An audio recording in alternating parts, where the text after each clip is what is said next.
Həzrəti Əli buyurmuşdu: Ey qızıl, ey gümüş, get məndən başqasını anlat. Əli bu həyatda bizim üçün bir örnəkdir. Onlar səndən bir söz soruşur.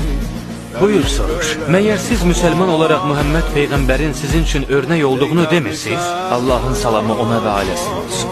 Bəli qardaşım, heç şübhəsiz Əlini Allah və onun Peyğəmbəri seçdiyi üçün biz ona tabi olmuş. Bəs onda niyə siz şiələr Peyğəmbərə yox, Əliyə tabi olursunuz? Heç də belə deyil. Həqiqətən Əli Peyğəmbərin qardaşı və tərbiyə etdiyi şəxsdir. Biz də Peyğəmbəri qoyaraq Əliyə tabi olmuruq. Əksinə, Peyğəmbərimizə çatmaq üçün Əliyə tabi oluruq. Necə ki, Əli hamıdan çox Peyğəmbərin hədislərinə və əmrlərinə riayət eləyəndir. Əliyə itayət, Peyğəmbərə itayət deməkdir. Səbəb Əlinin hamıdan çox Muhammed Peyğəmbərə oxşamasıdır. Bəli. Allah səndən razı olsun.